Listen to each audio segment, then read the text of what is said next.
They handed me a name tag. Not mother of the groom, not even Helen Worthing. Just one word. Afterthought. All caps, centered, a sticker. No gold trim like the others. I stood there in my blue lace gown, holding it between two fingers like it might burn me. Behind me, someone popped a champagne cork. Laughter burst like fireworks. They were already posing for group photos. Emily's side, all white teeth and blush chiffon. Nobody noticed me. I am Vesper Helen Worthing, 65, widowed, a mother. And yesterday, I was an afterthought at my only son's wedding. Today, I own the penthouse he thought was his future. 36 missed calls, still blinking on my phone screen. I haven't returned a single one. Before I take you with me through everything that happened, do one thing for me. If this story finds a corner of your heart, click the like button, subscribe, and tap the bell. Because you and I, we're not afterthoughts, not anymore. The venue was lavish, the kind where chandeliers drip crystal like rain and centerpieces have their own floral designer. I arrived 10 minutes early, not fashionably late, never been my style. But as I stepped into that marble lobby and saw the seating chart, I already knew. No Helen Worthing listed among the reserved family rows, just this sticker. Peeled off a sheet, slapped into my hand. Afterthought. That was all they'd printed. No table number. The young girl at the check-in didn't even meet my eyes when she gave it to me.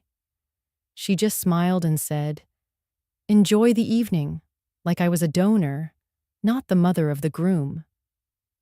I tucked the sticker into my clutch. I would not be wearing that. No one greeted me. Not Emily, my new daughter-in-law. Not her mother.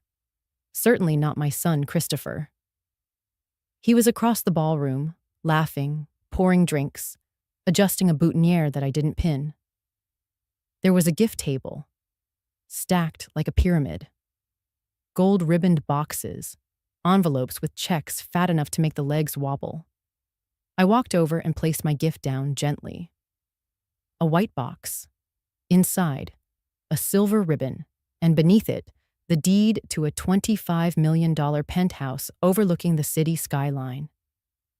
He never knew it was mine to give. Christopher once called it the next chapter. Said he and Emily were ready to build their legacy. He didn't know I already held the pen. I looked at the placards near the dining hall. Emily's grandparents, reserved. The Freeman family attorney, reserved. Florist, photographer, makeup artist, all listed. My name wasn't among them. I stood still for a moment, watching the waiter pour rosé into crystal glasses. One woman walked past me and said, "Excuse me, are you with catering?" I didn't correct her. A man nearby, maybe Emily's uncle, laughed and pointed toward the gift table. Saw the tag on one of the boxes. Some joker put Afterthought as their name. Can you imagine? His wife giggled. That's cold. I left before the first toast. Didn't wait for cake. Didn't smile for the family portrait. My feet carried me out the side entrance, past a waiter holding a tray of mini crab cakes. Outside, the night air felt honest. The irony? He'd thanked me a week ago for staying out of the way. Said it would mean a lot to Emily's parents if I kept things drama-free. Drama-free. They printed Afterthought on my name tag. They smiled. I just left quietly. I looked down at my phone again. 36 missed calls. From Christopher, from Emily, from numbers I didn't recognize. But I wasn't going to answer. Not yet. Because sometimes silence is the only voice they hear. And sometimes the only seat you need at the table is the one you build for yourself. The first time I met Emily, she looked around my living room like it smelled of mothballs and forgotten dreams. She didn't say anything outright. She didn't have to. Her eyes did all the speaking. She took in the floral print sofa that Harold and I bought the year Christopher was born. The same sofa where he took his first steps. The worn armrest where I used to balance a bottle while holding him with one hand and folding laundry with the other. Emily's eyes landed on the crocheted coasters, the ones I made during chemo. I offered her tea. She smiled tightly and said, "Oh, I'm more of a latte girl." I told her I didn't have a machine for that. She said, "No worries. It's kind of charming in here." Charming, like a thrift store with sentiment. Christopher cleared his throat. "Emily's just used to more modern interiors," he said, as if translating. I nodded. She didn't sit down until he did. That day was the first time I realized I was being gently erased. Not violently, not rudely, just sanded down. A few weeks later, they invited me to dinner at her parents' place. I brought my lemon bundt cake, the one Christopher used to beg for on his birthdays. It sat untouched beside the tiramisu from the caterer. Her mother offered me mineral water with lemon, then told me all about their planned renovations for the starter penthouse. Starter. As if a 2,700 square foot condo on 44th Street was an appetizer. They talked about open shelving, quartz countertops, and gutting the built-ins. The built-ins that Harold designed himself. My fingers curled into my napkin. Emily leaned in at one point, smiling at me with all teeth and no warmth.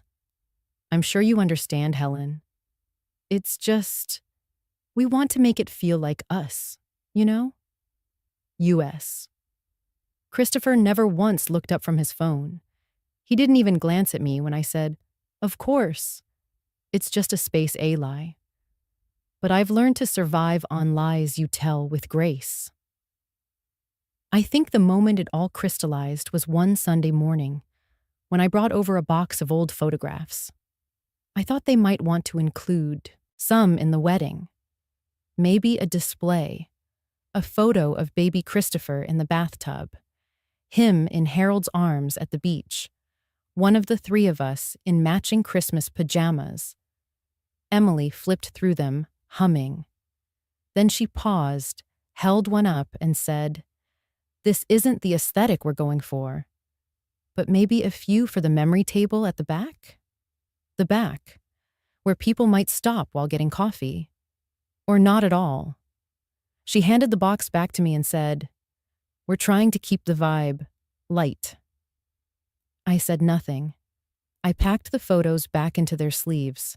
Christopher stood beside her, arms crossed, unreadable.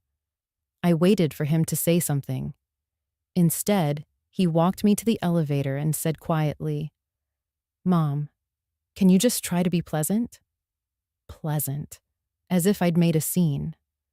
As if being invisible wasn't already the most pleasant thing I could be. Back home, I sat on my front porch with the photos spread across my lap. I looked down at one, me, young, sunburned, smiling, holding Christopher at the lake. No makeup, no filters, just joy. I whispered to the wind, "I am trying." 2 days before the rehearsal dinner, Christopher called. "I need to ask you something," he said. My heart lifted. Maybe an apology. Maybe he noticed. "Can you not bring up Dad during the speeches?" Silence. He filled it. "It's just, Emily never met him. And her parents are kind of sensitive about that stuff. We just want to keep things focused on us." The future. My throat tightened. I managed, "So, no mention of the man who raised you? Who saved every cent to buy that penthouse you're moving into?" A pause. "Mom, don't make this harder than it needs to be." I hung up the phone without another word, walked to the kitchen, pulled out the recipe card for lemon bundt cake. I didn't bake it. I just stood there, staring at Harold's handwriting on the back. "Add extra zest if she's had a bad week. Love H. I folded the card back into the drawer, and that night, I opened the safe behind the linen closet. Inside, the original deed, the transfer forms, the amendment Harold signed 2 months before he passed, giving me full control. He'd said, "In case they forget, Vess, I know you won't, I hadn't." So when Christopher told me, "Mom, don't stir things up," I smiled, because I knew what he didn't. The waters had already been stirred. All I had to do was let the tide roll in. They didn't invite me to the cake tasting. I found out when I bumped into Lydia, an old friend from church. She asked how the red velvet turned out, said she never imagined Emily would pick something so bold. I smiled and nodded as if I'd been there. I hadn't even known they'd scheduled one. Later that week, I scrolled through photos on Emily's Instagram. There she was, seated beside her mother and 2 bridesmaids, laughing behind white fondant samples shaped like peonies. Christopher stood in the background, distracted, holding a tasting spoon. I noticed something else. 3 champagne glasses on the table. 1 for Emily, 1 for her mom, 1 for her sister, none for me. The florist meeting? Same story. I'd always imagined picking flowers with my future daughter-in-law, showing her the pressed lilacs from my wedding album, telling her how Harold had written a note under each bloom in the bouquet, like a secret scavenger hunt. But I never got the chance. When I asked Christopher if he needed help choosing arrangements, he paused and said, "Emily's aunt is sort of taking the reins on that." I said, "Of course." I understand another lie wrapped in politeness. Still, I tried to stay present in small ways. Supportive, quiet, hopeful. A week before the engagement party, I mailed them a gift, a delicate silver frame, hand-engraved with their initials and the wedding date. Inside it, I placed a black and white photo of Harold holding baby Christopher, both of them wrapped in a towel on the front porch. The caption beneath it read, "Love that lasts chooses quietly every day." It came back 2 days later, the box unopened. Taped to the lid was a Post-it note, neat, precise handwriting. "Emily's. We already have enough frames, but thank you for the thought." No salutation, no signature. Just that. I sat on my bed holding the note. My hands didn't shake. They didn't need to. Some pain comes not like a storm, but like cold settling in your bones. Familiar. Expected. I didn't cry. Instead, I walked to the hallway closet, opened the small wooden box where I kept our wedding album, and slid the yellow Post-it inside. Right between page 16 and 17, where my own mother had written me a letter before she passed. That note joined the archive of silences I've endured. They never asked about the gift again. Christopher didn't call, but that night, as I poured myself a cup of tea, I let my eyes rest on the manila folder tucked into the bottom drawer of my desk. I hadn't touched it in months, not since the transfer had been finalized. Most people don't know this, but back when Harold was still healthy, we bought shares in a high-rise project downtown. A quiet investment in what used to be an abandoned printing press. He'd said, "Vess, in 10 years, this will be the future skyline." He was right. What no one knew, not even Christopher, was that when Harold died, he'd left me full decision-making rights on our portion of the development.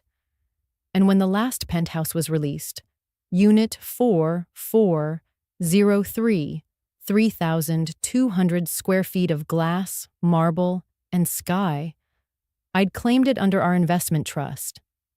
It wasn't under my name, it was under the trust's, which I controlled entirely. Emily and Christopher thought they were moving in as new owners. They weren't. They were tenants. and they didn't even know it. I never mentioned it, never threw it in their faces. I wanted them to be happy, to build something of their own. But each time I was left out, each time I was erased a little more, I found myself imagining the sound of the front door to that penthouse clicking shut behind me. Alone, quiet, mine. There was one more moment, small, forgettable to anyone else, but it stayed with me. It was the night of the rehearsal dinner. They didn't ask me to speak, didn't ask me to light a candle, didn't even assign me a seat at the head table. Instead, I was placed near the back, between Emily's college roommate and a second cousin who couldn't remember my name. When I excused myself early, no one noticed. I stood outside the venue under the string lights, holding my purse, watching couples laugh and clink glasses through the window.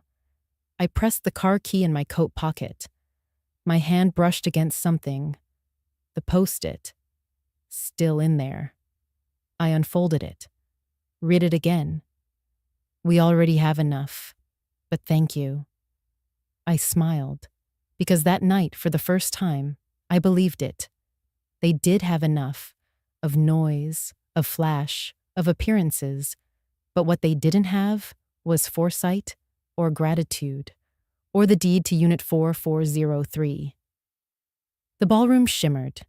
Crystal chandeliers hummed above us, reflecting off walls lined in ivory and gold. Each table sparkled under tall centerpieces of orchids, roses, and what must have been $800 worth of eucalyptus. Waiters floated like ghosts, silent, white-gloved, offering champagne and hors d'oeuvres that sounded more like French poems than food. Everything was perfect.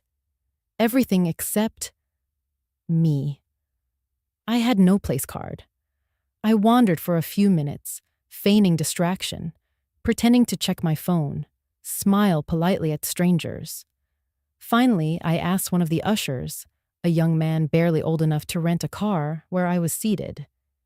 He checked the list, double-checked, then whispered something to a woman in a headset. She smiled too tightly. "Oh yes, table 19, she said. Just there, near the restroom entrance." She pointed. "Far corner, near the swinging doors, next to the coat check." I sat in silence. My seat wobbled slightly, one leg uneven on the marble. I folded my hands in my lap and watched. From a distance, Christopher looked happy, radiant even. Emily held his arm like a trophy.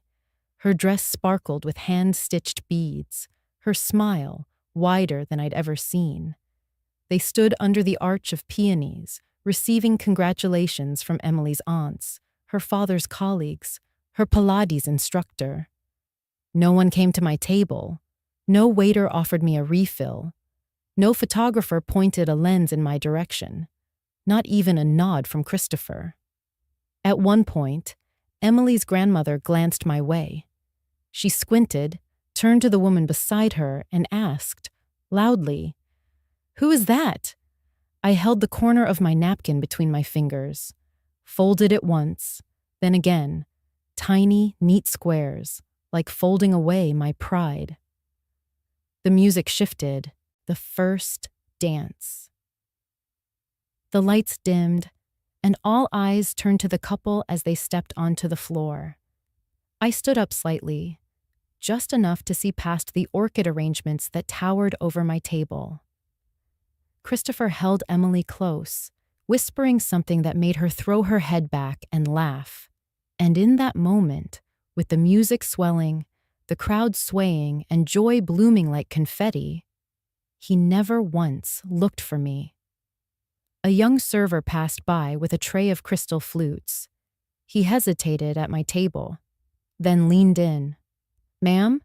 he asked gently. "Are you carrying a tray?" I think someone said this seat was for staff. I blinked, then looked down, and saw it, that name tag, still clipped to the program booklet in my lap. The one Emily's cousin had handed me at check-in without making eye contact. I hadn't read it before. I had assumed it said, Mother of the groom. Or maybe just my name. But it didn't. Printed in small serif font, bold, unmistakable, was the word, Afterthought. I didn't cry. Not then, not even later. I reached for it slowly, 2 fingers, as if lifting something delicate, sacred. I turned it over in my palm, felt the weight of that word. A pause, not in the room, but inside me. That kind of silence where your breath catches in your throat before your mind catches up. No fireworks, no screaming, no dramatic gasp. Just stillness, and then movement. Mine. I unclipped the tag, slipped it into my clutch, and stood. No coat, no goodbye, no scene. Only one sentence in my head, spoken not out loud, but inward, like prayer. I don't need a toast. I just need the right name. I walked toward the exit, past mirrored pillars, past tables blooming with laughter.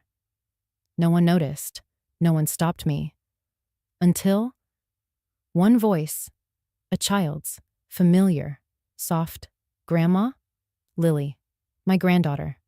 7, wearing a dress with little sunflowers, her curls bouncing as she ran to catch up.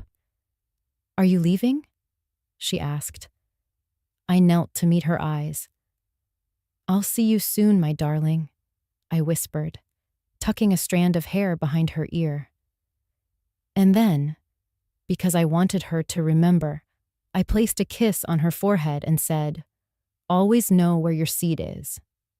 And if they don't offer you one, make your own table. Outside, I called Ava. No need for pleasantries. She answered on the second ring.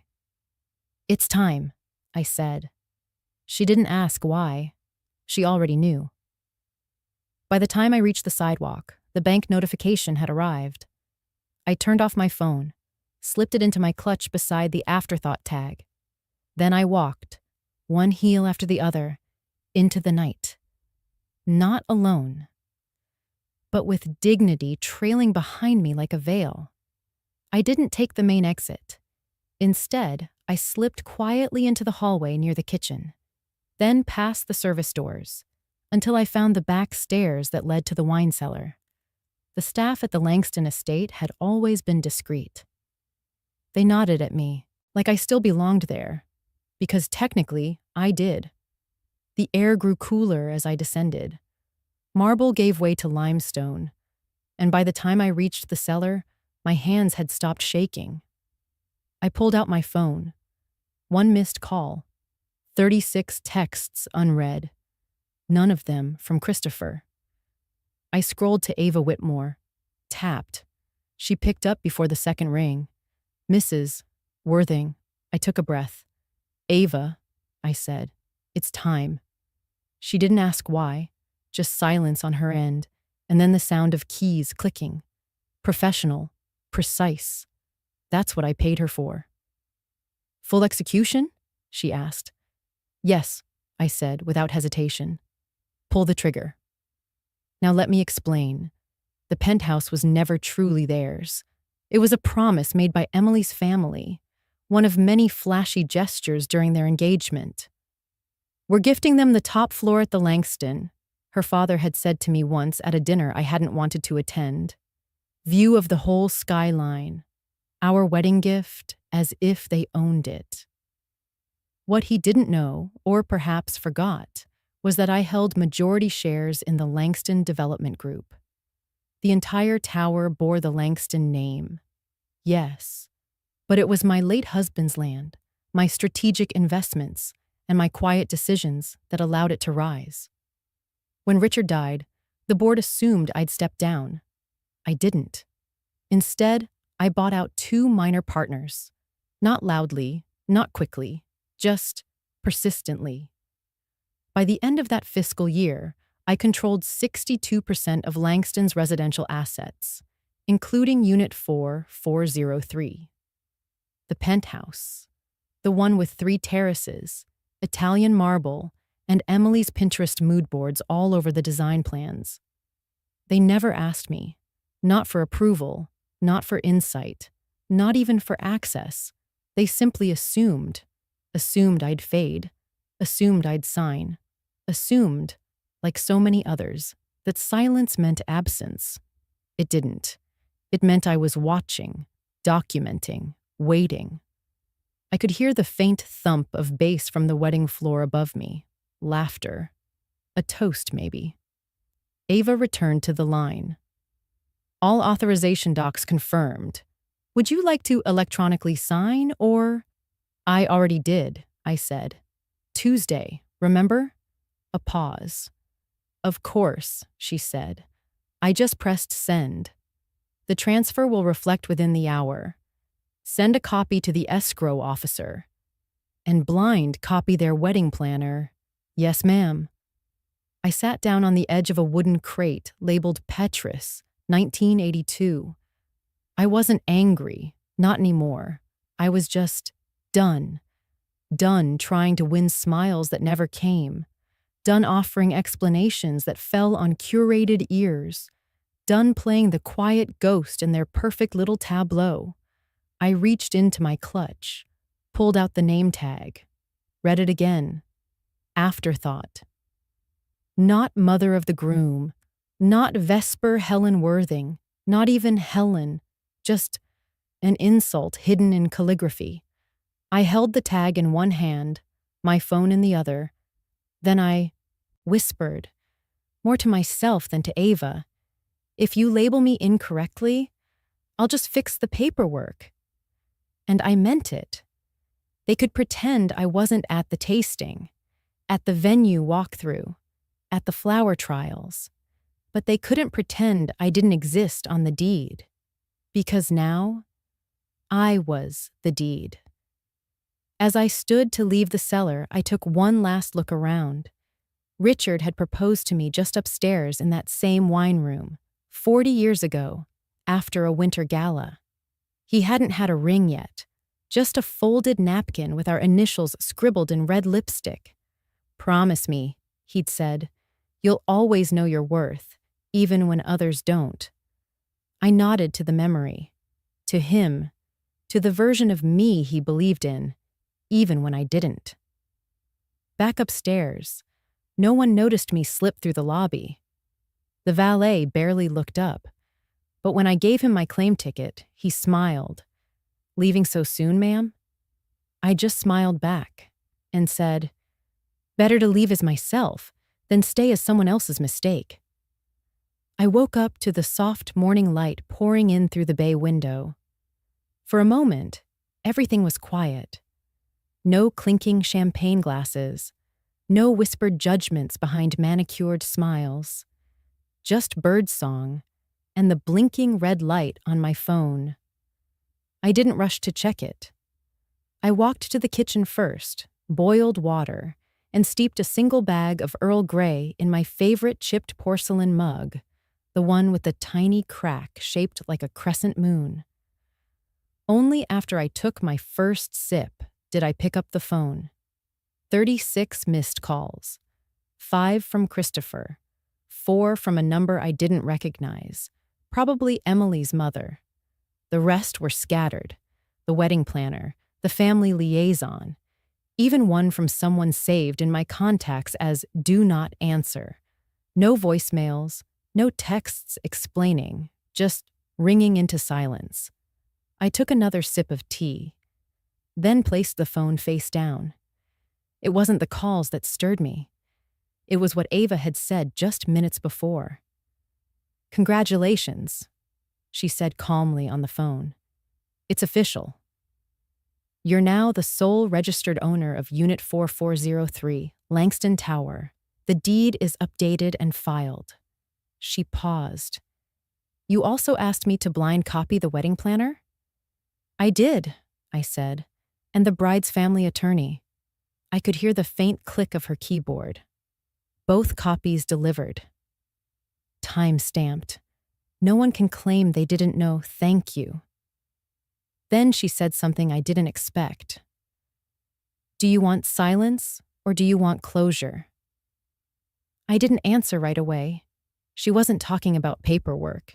She was asking about the thing that lives under everything, the ache.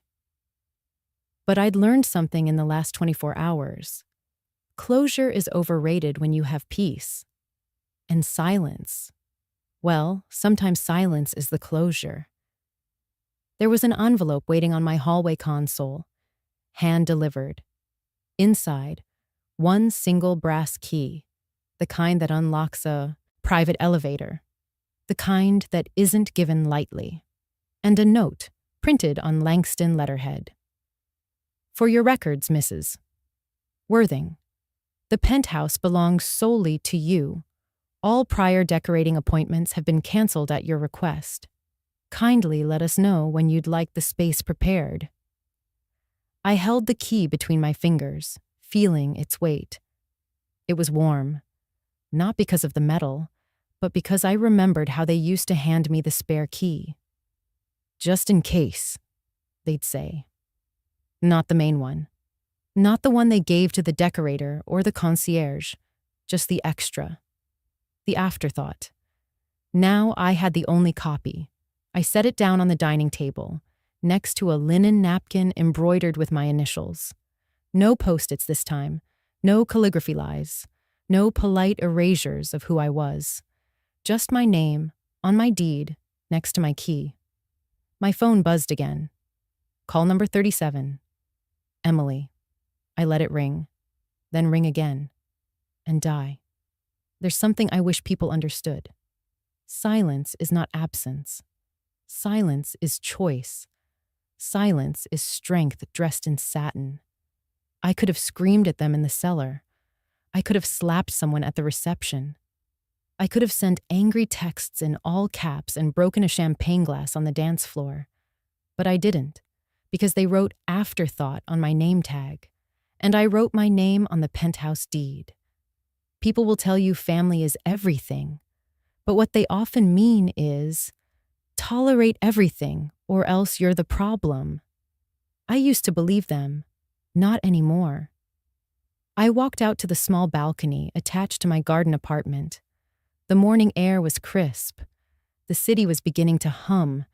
In the distance, I could see Langston Tower, a glimmering spire of glass and stone. They were probably still in bed, maybe hungover, maybe arguing, maybe pretending nothing had happened. That's their choice. Mine? I was sipping tea in peace, holding a key that used to be theirs. My phone buzzed one last time, a text, from Christopher. Can we talk? Please, just that. No mom, no apology, just panic dressed up as civility. I didn't respond. Instead, I whispered to the sky, they'll call. Because they labeled me as last. I'm just reminding them.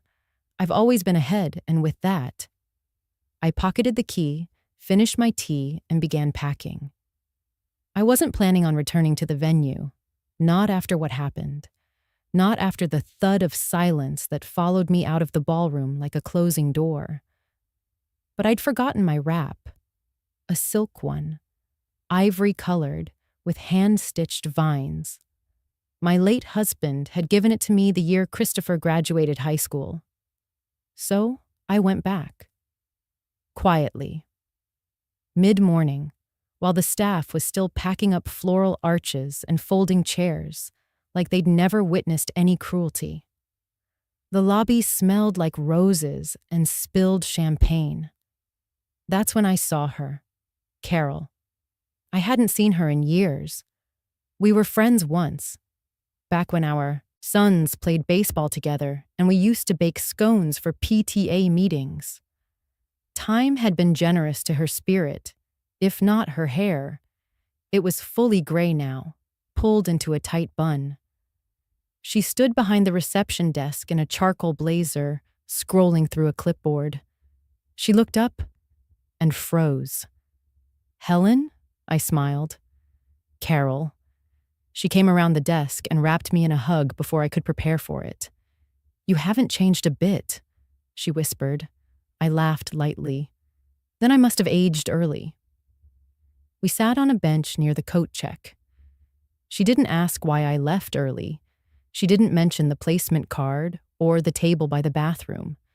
Instead, she reached into her bag and pulled out something wrapped in a cocktail napkin.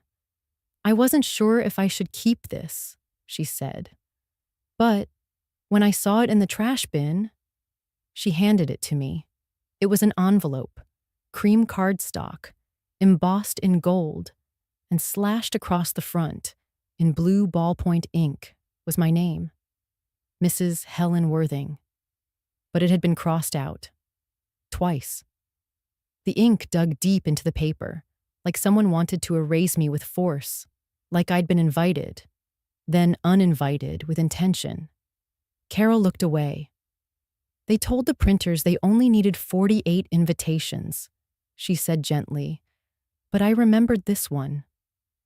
I wrote your address on it myself. It had already been sorted for delivery. I stared at it. Something hot and bitter twisted in my throat, but I didn't cry. Instead, I folded it, pressed the creases softly, and said, "Thank you for returning it to me." We sat in silence. Carol pulled out her thermos and poured 2 small cups of chamomile tea, like she used to on the baseball sidelines. The scent made me nostalgic for years when Christopher still looked for me in the bleachers. "I wasn't supposed to be working that night," she said after a while, "but someone called out sick. I almost didn't take the shift." "You're still working events?" I asked. She nodded. 3 nights a week.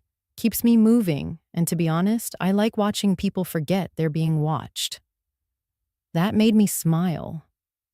Carol always had a quiet kind of wisdom, the kind you don't notice until you need it. "I once got cut out of a wedding, too," she said suddenly. "Not mine, my niece's. I raised her for 5 years after her mom passed. I turned to her, surprised. 'She removed you from the guest list?'" Carol shrugged. Her fiancé said I was too old school. I guess that meant I didn't have Instagram. She took a slow sip. They printed digital invites and sent them out through an app. Didn't think I'd notice I clenched the napkin tighter around the envelope. "What did you do?" Carol smiled. I waited. For what? For the day they lost power and couldn't log into anything. She called crying because she didn't remember anyone's number, except mine. We both laughed, not loudly, just the kind that comes from something tender and earned. I stared at the crossed-out invitation in my hands again. "You're going to keep it?" she asked. "I am," I said, "but not to dwell." I stood and walked over to the gift shop near the elevators. 10 minutes later, I returned with a wooden photo frame, oak finish, simple and elegant. I slipped the envelope inside, pressed the glass shut, and set it upright. Carol tilted her head. "Art?" "A reminder," I said. "Of what?" I looked at her. That even when they try to erase your name, the paper still remembers the first one written. Carol touched my arm before I left. "If you ever want to share a pot of tea again, you know where to find me." "I do." I hugged her again. She didn't ask me if I was okay, and I didn't pretend to be. But for the first time in a while, I felt seen. Not because someone needed something from me, but because someone remembered me. I brought the framed envelope home that night and placed it on my bookshelf, right beside the wedding album from my wedding, the one where my name hadn't been crossed out, the one where love had still meant inclusion. I asked her to meet me at Murphy's Diner, a quiet corner booth, no white linens, no waiters announcing the wine, just chipped mugs, warm coffee, and a red leather menu that's seen more truth than the ballroom ever will. Emily showed up 10 minutes late. No apology. She wore designer slacks and a silk blouse that whispered, "I deserve better than this." But she sat down. Because she knew. She'd read the news. The deed transfer had been finalized. Langston Tower, Unit PH57, was officially mine. "I assume you asked to meet so we can renegotiate," she began. Her tone was flat, controlled, like I was a client who'd overstepped, not the mother of the man she married. I stirred my coffee slowly. No, I'm not here to negotiate. She blinked, then leaned forward, placing both hands on the table.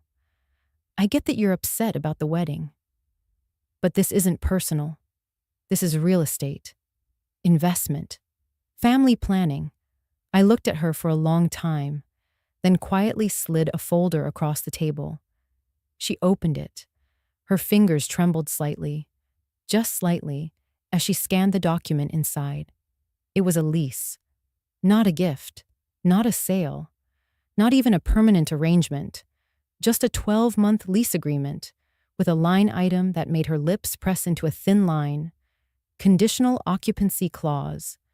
Tenant must complete 15 volunteer hours per week at Mayfield Women's Shelter during tenancy. She laughed once, but it wasn't amusement. This is a joke, right? No, I said calmly. You can't be serious. You want me, to mop floors and sort food donations for a bunch of women who didn't plan ahead in life? I folded my hands. They didn't plan to be beaten either, or pregnant at 17, or left with children and no health insurance. She looked away. I didn't fill the silence. I let it breathe. I didn't take anything from you, she finally muttered. This penthouse was promised to me. Your son, Christopher, told me it was part of our long-term security. And did you ever ask him? I replied, who secured it before he promised it away? She looked at me then. I could tell she didn't know. Not really.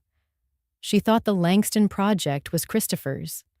He'd bragged about working with investors, choosing finishes, managing architects. But I was the anchor investor. I held the equity shares. I funded the second phase when the board pulled out. This was mine, I said. Long before your wedding hashtags and floral centerpieces. Emily's voice dropped, icy. You didn't have to do this. No, I nodded, but I did. She glanced at the lease again. You're punishing me.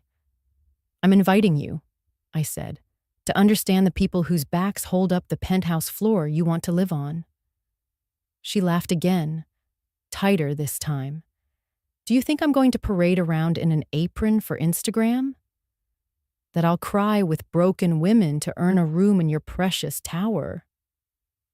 I think, I said, if you want to stand on the 57th floor, you should know how to stand tall on ground level. Her hands curled into fists, but her eyes wavered. I saw something crack beneath the pride. Not defeat. Recognition. Just for a second. She pushed the folder back to me. I need time, she whispered. You have 48 hours, I said. After that, it goes to someone else on the wait list. She blinked. You're renting it to the public? No, I said. To a retired school teacher with a disabled son. She works 2 jobs and still writes poetry on Sundays. Emily stared at me. You're doing this to make a point. I picked up my coffee. I already made it. You're the one deciding whether you want to learn from it. We didn't hug. We didn't shake hands. We didn't pretend this was healing. But as she walked out, shoulders a little lower, steps a little slower, I saw the weight of entitlement begin to slip. She didn't know yet how much that weight had been dragging her down. But she would. I sat there a while longer, paid the bill in cash, tipped generously, then opened my planner and circled a date, a quiet reminder to myself. Justice doesn't need a stage.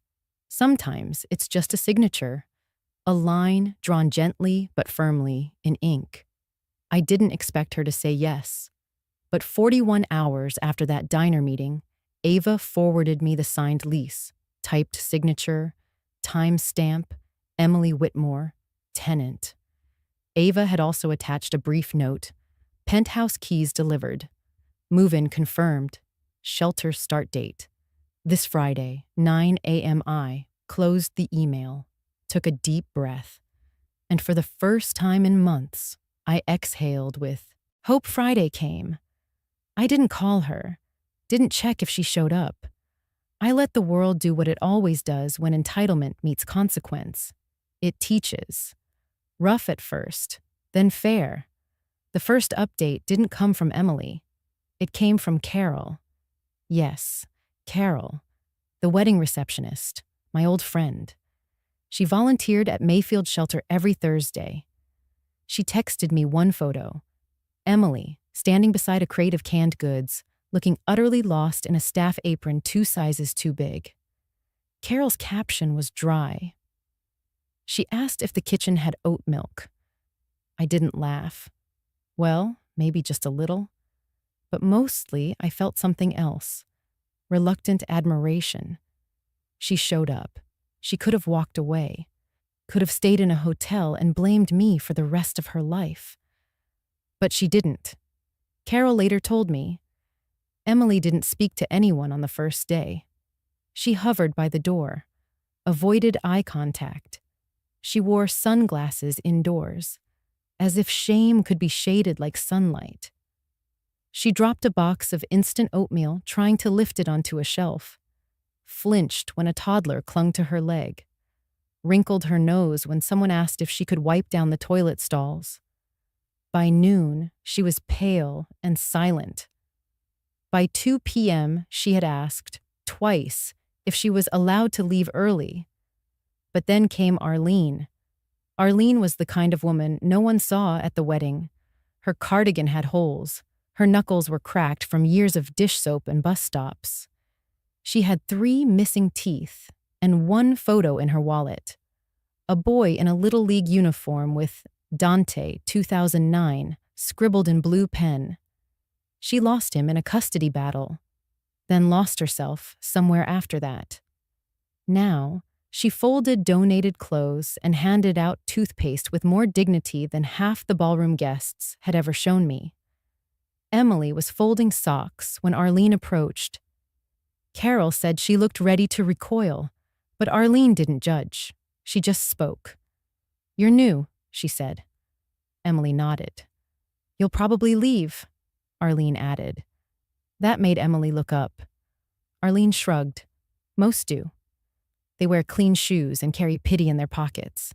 Then they get bored, grossed out, or just forget we exist." Emily's face tightened. "I'm not here to pity anyone." Arlene smiled, a slow, tired, knowing smile. "I hope not. I've been waiting a long time for someone who doesn't." Later that night, Carol told me, Emily stayed an extra hour, no clock watching, no hand sanitizer after every task. She sat with a woman named Trina, who was 6 months clean and 5 days out of a breakup. She sorted canned goods with 2 kids who thought mac and cheese came in colors. She didn't ask for oat milk. She drank coffee, black, and took a second shift wiping tables. No text came from Emily, no apology, no request for acknowledgement. But on Sunday morning, a courier left something at my apartment. A bouquet of white daisies and green carnations. No note, no sender name. I knew who it was from. Emily had learned something. Not everything, but something. I sat with the bouquet in my lap and whispered to the silence around me, "She's meeting the floor. And maybe, just maybe, she'll earn her way back up."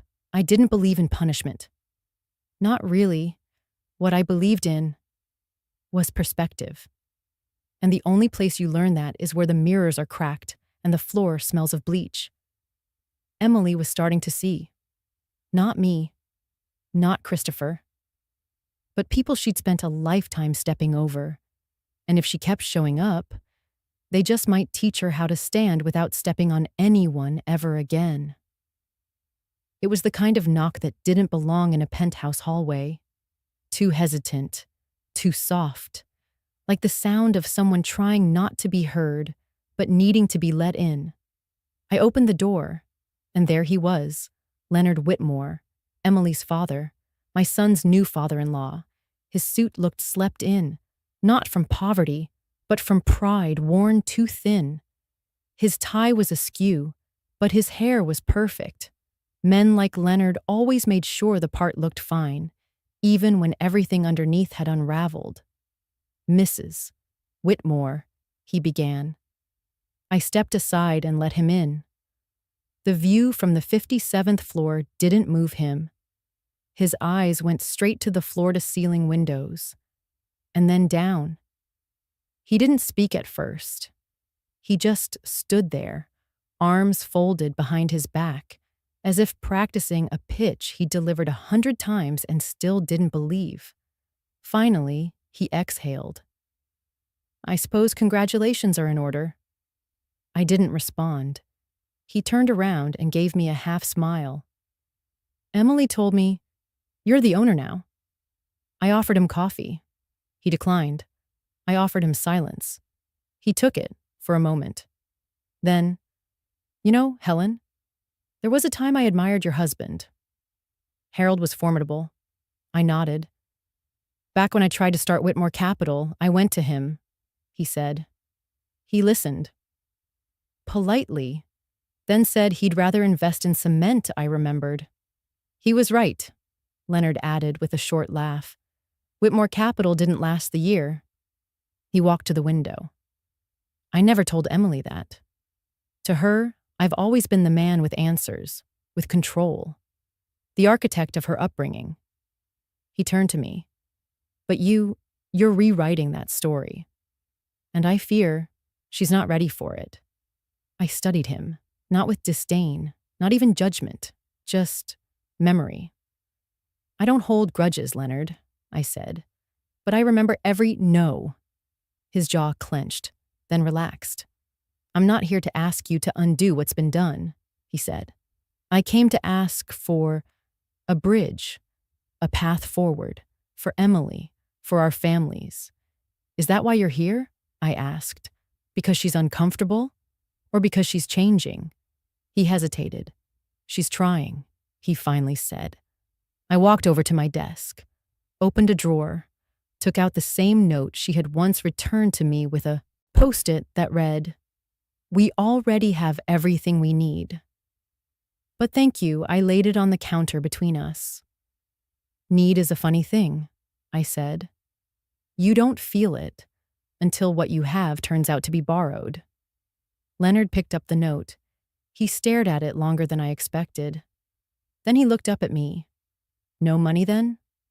"No," I said gently, "but something else." I handed him an envelope.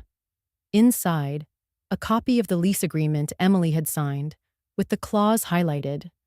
Tenant agrees to maintain active participation in the Mayfield Shelter's rehabilitation and outreach program, minimum 3 days per week, for the duration of lease term.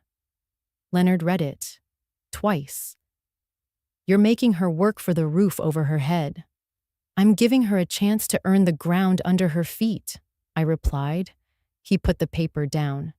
"She won't understand it." "Not at first. She doesn't have to," I said. "She just has to keep showing up." He looked at me. "She's not you, Helen." "No," I said. "She never had to be. But that doesn't mean she gets to dismiss who I am." Leonard stepped back. The silence in the room shifted. Warmer now, but heavier. "She was raised to believe comfort is owed." "You're trying to teach her that compassion is earned." I smiled, just slightly. "Harold said no to you. You built anyway. Now I'm saying no to her. Let's see what she builds." He stood for a long time, then nodded. Before he left, he said, "You know, if you had said yes to me back then, Emily's life would have been different."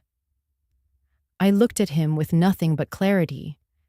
If Harold had said yes, she might never learn to say it to someone who truly needs it.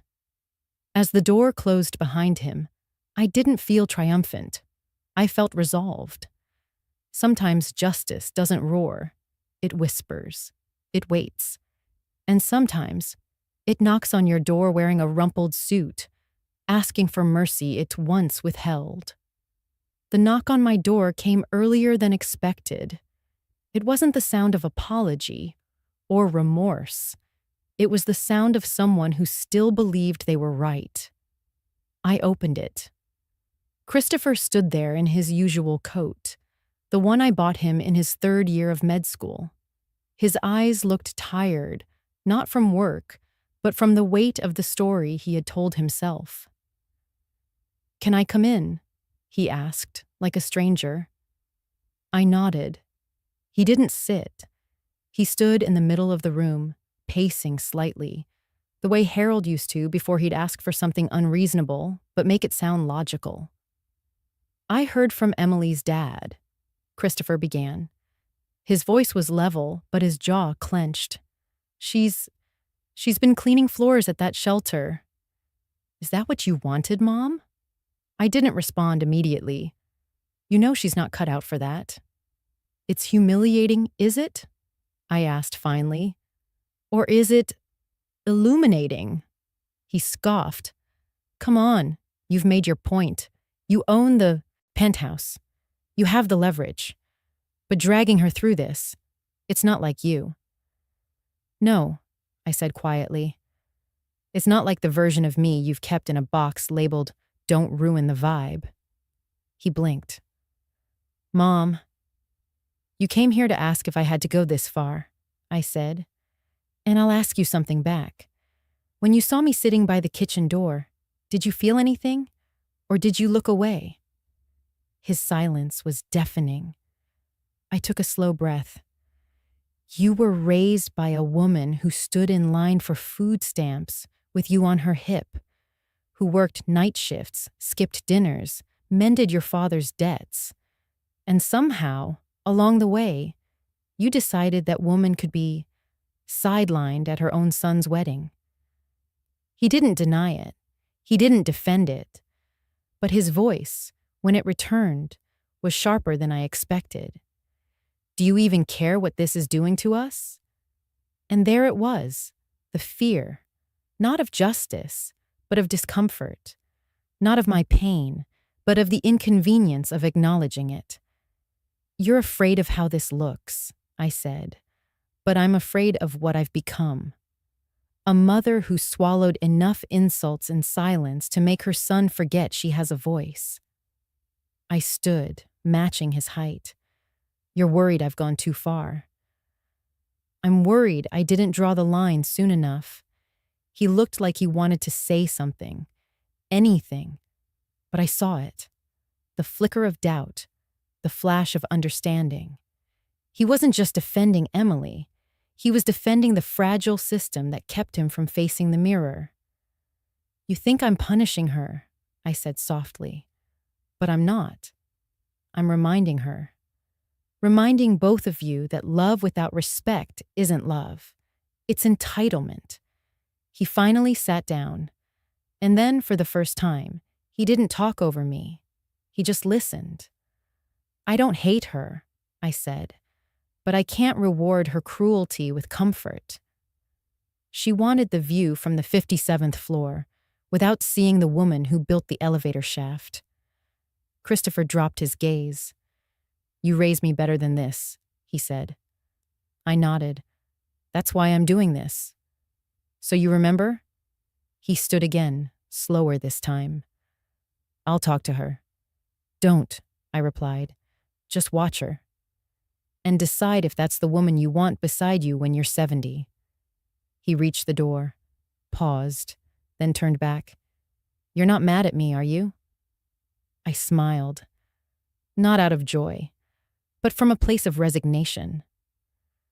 "No, Chris. I'm just finally mad for me." I didn't go back to the shelter. I let silence be the mirror. And sometimes silence says more than any scolding ever could. But Carol passed along something, a whisper really, that Emily had started showing up early. No makeup, no silk scarf, no excuses. They said she barely spoke at first. She just watched Arlene refill the coffee urn, watched old men trace photographs with trembling fingers, watched women tremble while folding blankets for strangers. It was Carol who told me what happened one Tuesday afternoon. Emily was scrubbing the corner tiles of the women's bathroom. The grout was caked with things she'd never had to name.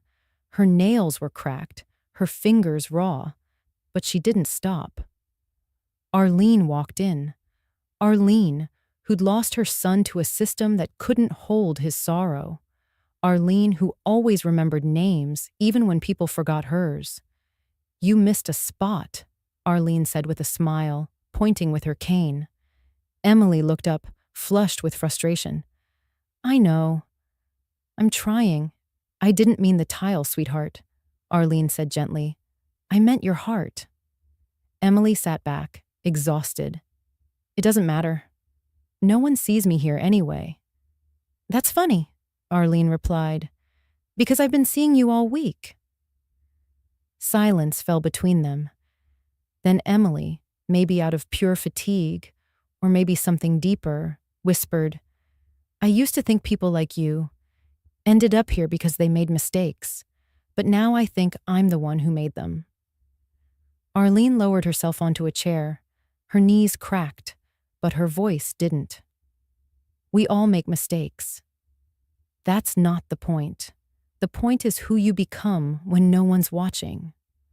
Emily looked at her. "I was watching my whole life. Watching my mom clean houses. Watching her skip dinner so I could eat. Watching her work 2 shifts and still get called lazy. I was watching. I just never said thank you." Arlene tilted her head. "Where is she now?" Emily hesitated. "She collapsed at work. Heart failure. They said it was silent." She bit her lip. "I was in college. I had just texted her that she was overbearing, that she needed to stop calling so much, that I wasn't a kid anymore." The tears came slowly. She didn't wipe them away. "I called her a burden. I called my own mother a burden." Arlene didn't reach out. She didn't hug her. She just looked at her, steady. "Sounds to me," Arlene said softly, "like you've been trying to erase that label ever since." Emily nodded. Arlene took a deep breath. "You know," she said, "I used to work in a print shop. Back when people still ordered business cards, folks would come in with typos, or the wrong job title, or a name they didn't want anymore." She smiled faintly. "You'd be surprised how easy it is to run a new print, but you'd be shocked how few people bother to ask for one." Emily looked puzzled. Arlene pointed to the shelter's front desk, where the volunteers' name tags were stacked, laminated, taped. "You don't have to keep wearing the first name they gave you," she said. Emily stood slowly, walked to the desk, picked up one of the blank tags. For a long while, she just held the marker. She didn't write volunteer. She didn't write Mrs. Langston.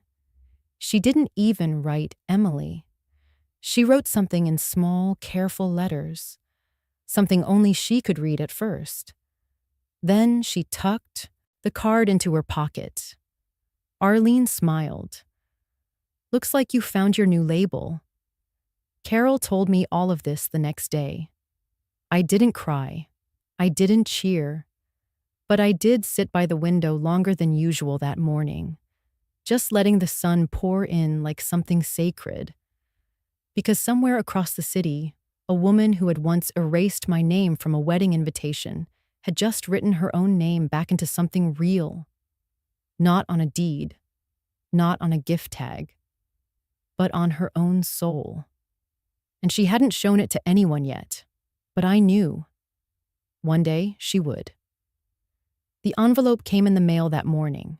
No return address, but the handwriting was unmistakable. Carol's, with her rounded cursive and the occasional loop too large for the line.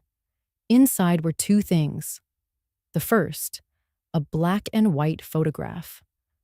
I gasped before I even registered it fully.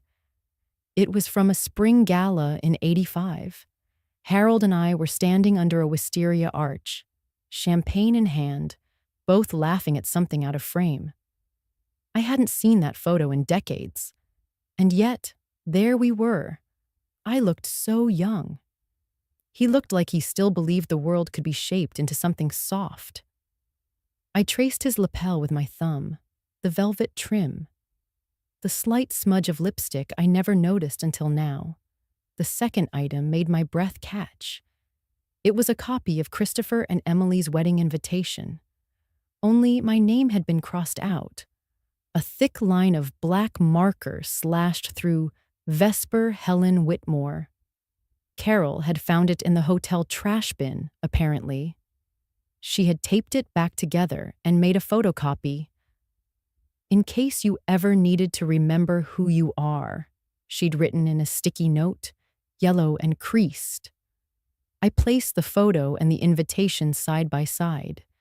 Then, slowly, I walked to the living room, pulled down an old album I hadn't opened in years. It creaked when I laid it on the table. Inside were pages of fading snapshots. Christopher's first tooth, Harold holding him up in the garden, me in my maternity dress laughing under a crooked clothesline. Life in sepia tones. I flipped to the back of the album and slipped the wedding invite inside a clear sleeve, just behind our family Christmas photo from 1992. Then I added the photograph of Harold and me, sliding it carefully next to it. For a long while, I just sat there, fingers hovering. Then I reached for a note card. Just a plain white card with gold trim, no logo, no heading.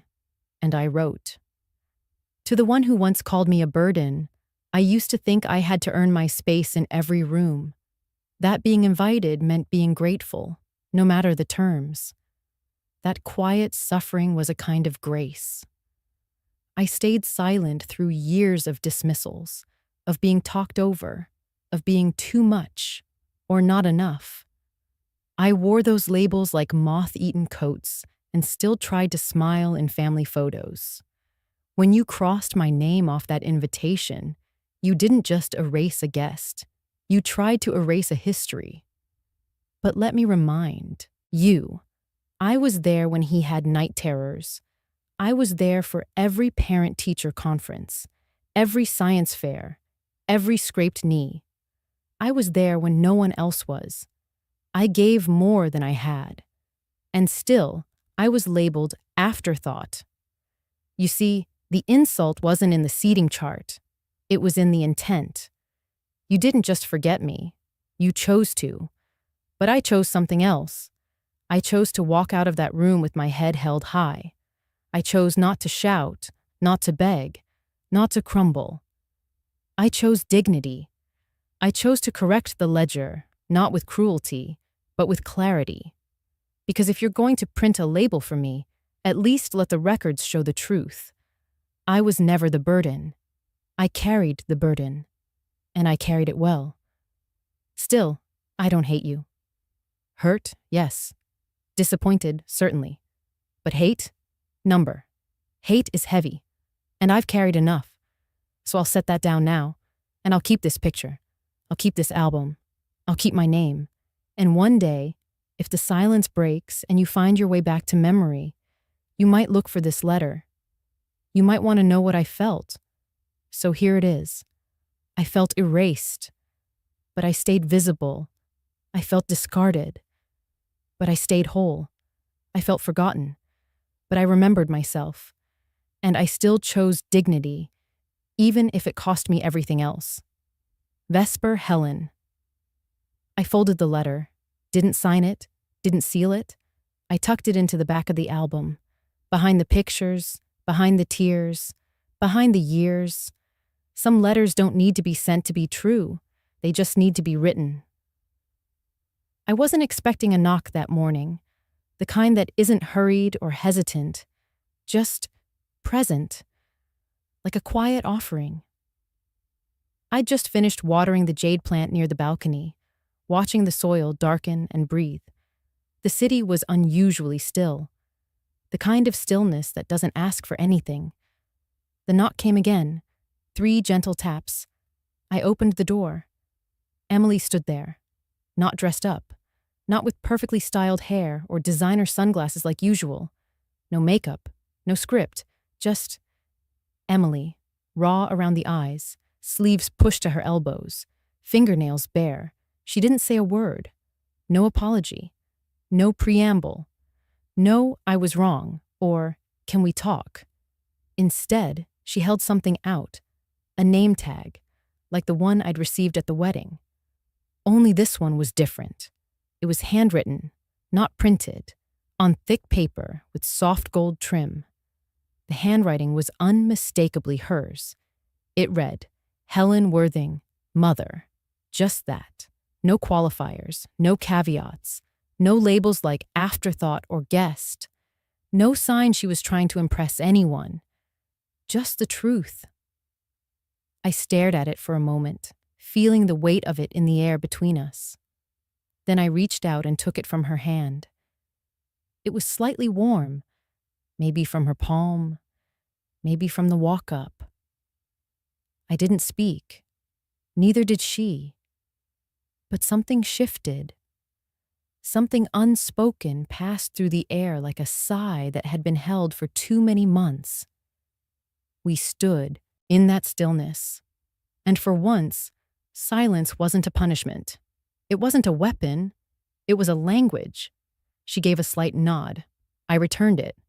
No ceremony, no dramatics, just 2 women acknowledging a fracture and the slow, tentative stitching of its edge. Emily turned, quietly walking down the hallway. Her steps didn't echo. She didn't look back. She didn't need to. I closed the door behind her. My fingers tightened slightly around the tag.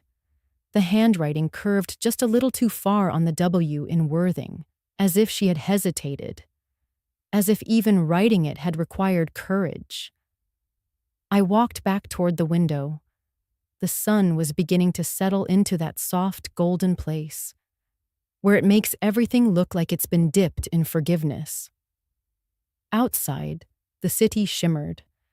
A breeze curled up over the railing. It brushed against my arm, gentle as breath. And for the first time in a long while, I didn't feel invisible. I didn't feel like an accessory to someone else's joy. I felt here, not as a footnote, not as a burden, but simply mother. It wasn't everything.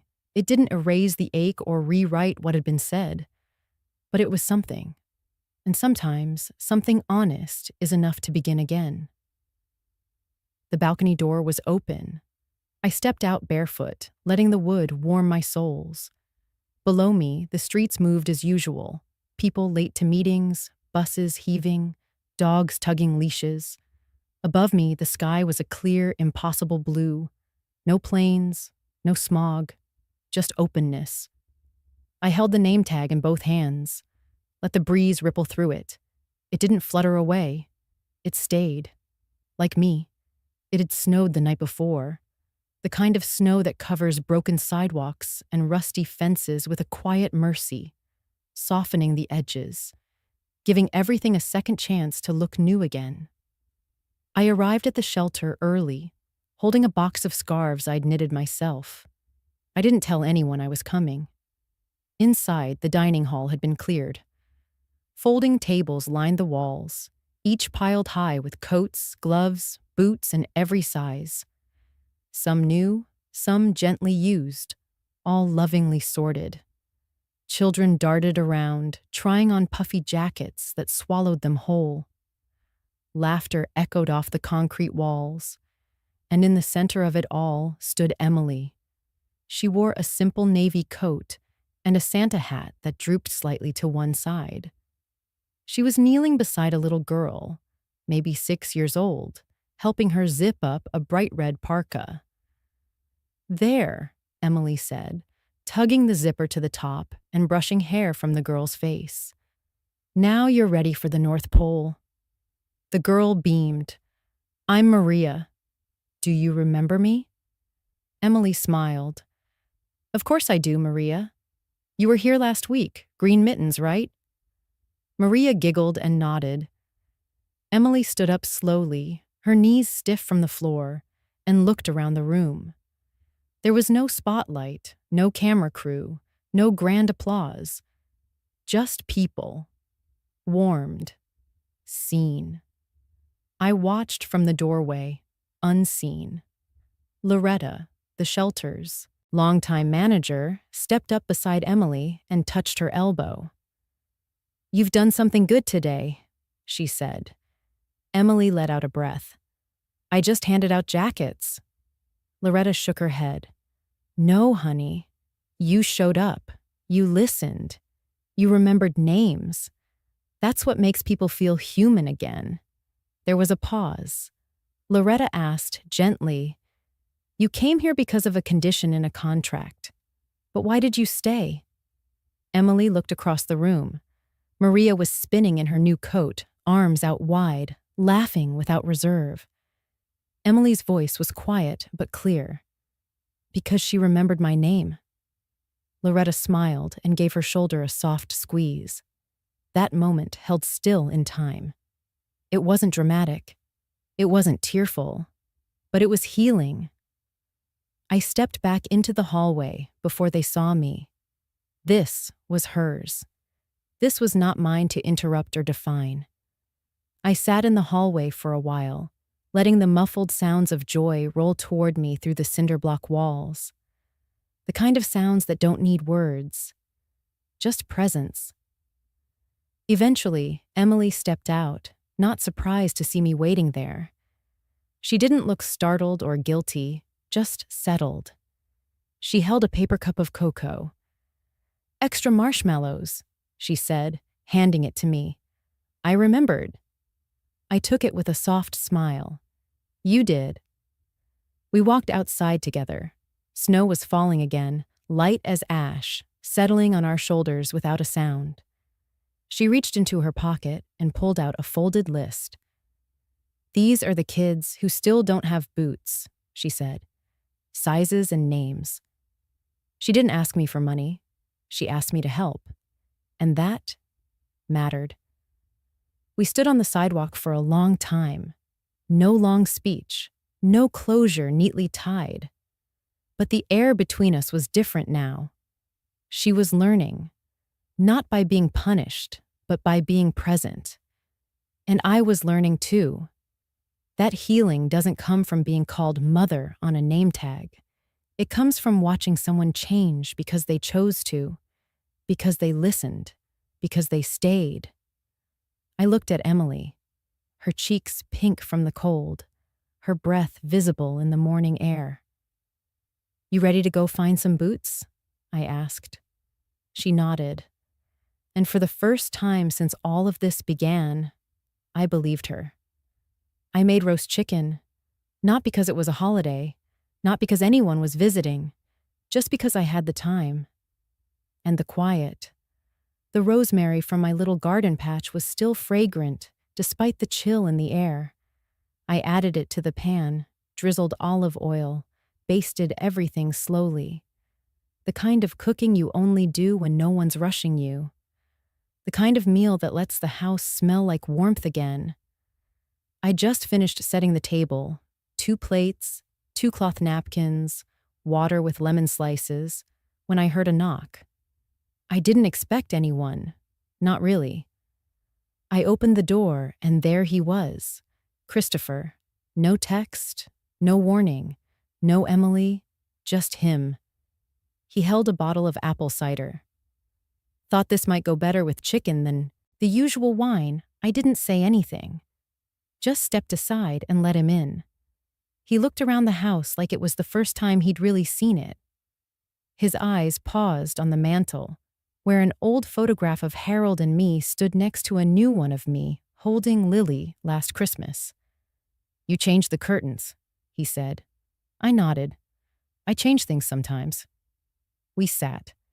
We didn't turn on the television. We didn't check our phones. We just ate. And the silence wasn't sharp. It wasn't uncomfortable. It was patient. He took a bite, chewed slowly, then said, "This tastes like Sundays when I was 10. I smiled softly.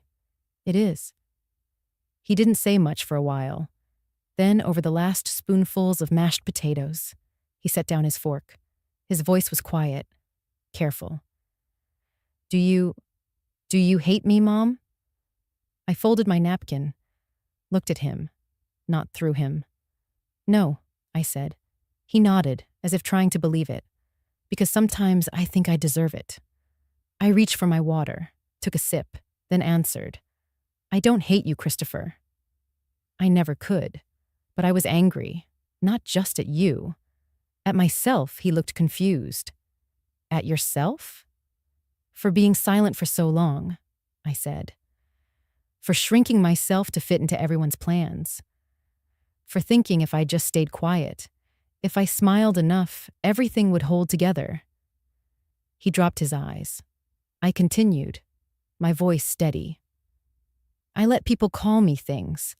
Afterthought. Burden. Not with words, but with how they treated me. And I let it happen. Over and over, he opened his mouth to speak, but I held up a hand gently. This isn't blame, Chris. This is clarity.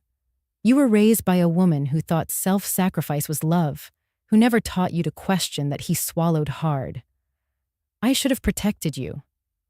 No, I said softly. You should have seen me. That's all. He looked up, eyes red-rimmed, not from anger, but recognition. I see you now, he whispered. I nodded. Then we begin here. He looked around, blinking. It's quieter than I remember. I smiled. That's because the noise is gone. We cleared the dishes together, like we used to, years ago. No rush. When he left, he paused at the door. I'm proud of you, he said. I touched his arm. I'm still proud of you too. Even when I was hurt, he stepped out into the cold evening. I closed the door slowly behind him. The house held a different stillness now. Not lonely, but lived in. Not waiting. Just being. I sat down at the table again, poured myself a second glass of cider, and lit the candle in the center. It flickered gently. Sometimes, the most powerful redemption doesn't arrive with a bang or a speech. Sometimes, it looks like a grown man coming home for dinner. Sometimes, it sounds like two people eating in silence, because words are no longer needed to prove they care. And sometimes, it's enough. I waited until the house was quiet. Again, no knocks, no calls, just me, my cup of peppermint tea, and the envelope that had been waiting on the desk for far too long. Unopened, not out of fear, but timing. The old trust papers were brittle, tired from decades of assumptions. I laid them out in front of me like a map I once followed blindly, and beside them I placed a blank page. Clean, wide, ready.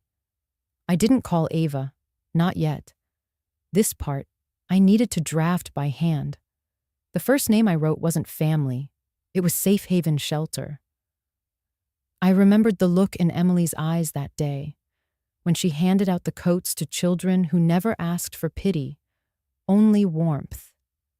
I remembered the way she knelt to tie a little boy's shoes and didn't flinch when his hands were sticky, when his voice was loud. They had undone something in her, those children. And for that, the shelter deserved more than a check.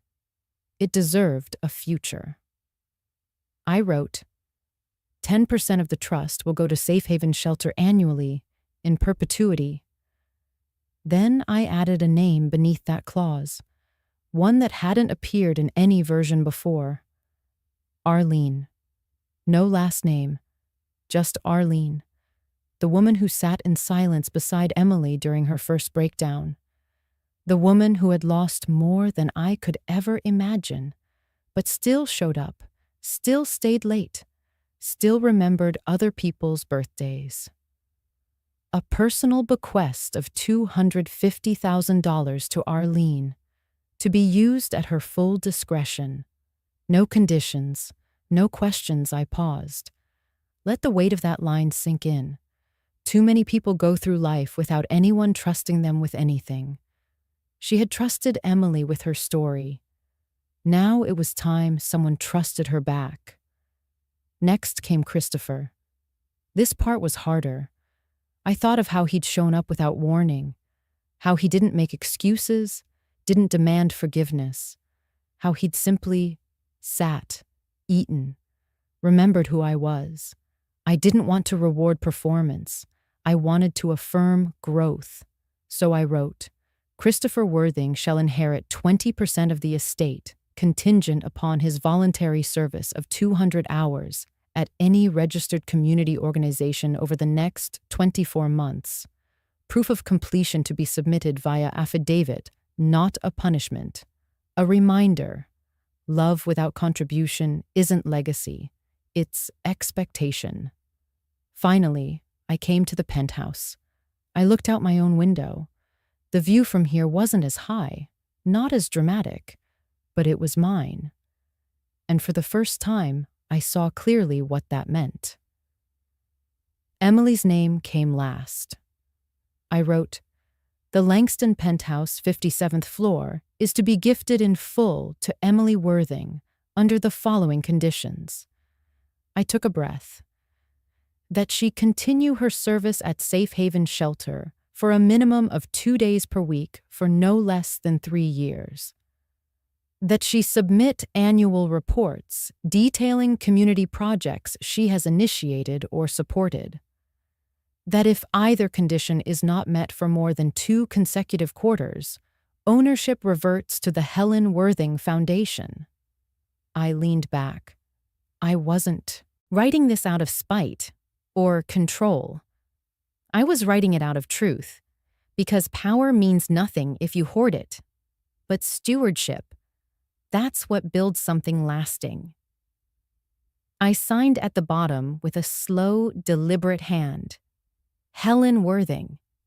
The same name once scribbled on the edge of a wedding invitation, and then crossed out. I sealed the document and whispered to no one in particular, real power isn't in what you own. It's in how you leave it behind. The wind moved gently through the open window. Somewhere in the city, I imagined Emily walking out of the shelter, wiping sweat from her brow, waving goodbye to Maria. Somewhere else, Arlene might be sipping coffee from her new porch. And maybe, just maybe, Christopher was helping someone move boxes in a church basement, not for a check, not for a clause, just to feel useful again. I didn't need to witness it all. Legacy doesn't ask for applause. It only asks that you show up while you're here and leave quietly when the time is right. It was a Tuesday, not the kind you circle on calendars. No big milestones, no photographers, just a handwritten flyer taped to the shelter's side gate. Warm winter gathering, all welcome. Emily had written the words herself. I recognized her loops and soft angles, even from a distance. The letters had the warmth of someone who finally knew what it meant to open her arms. Inside, the folding chairs weren't matching. The tablecloths were creased, and the centerpieces were simple glass jars filled with wildflowers and crayons for the kids. It was perfect.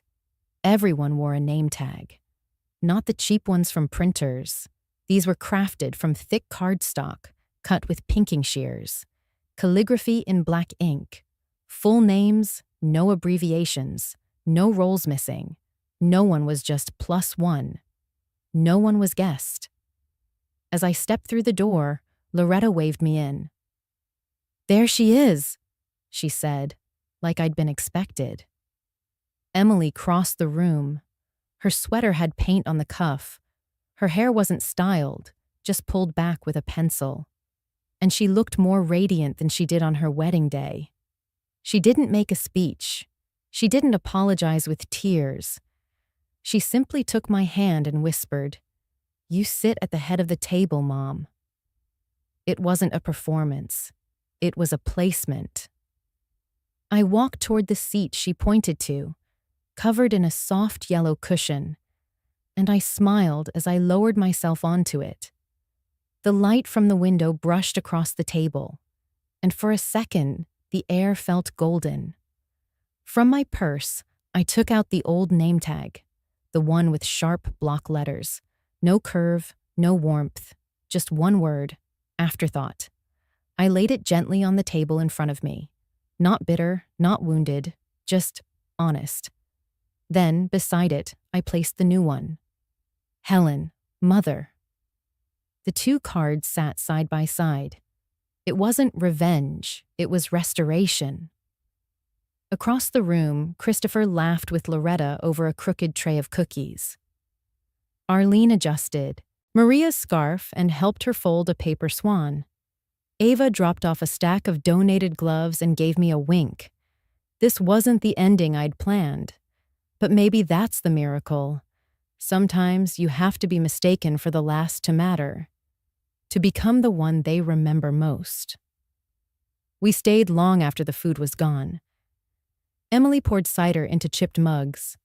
The heater clicked on and off. The children kept coloring. And I looked around, at a room that had once been filled with strangers, and saw a family, not by blood, but by choice.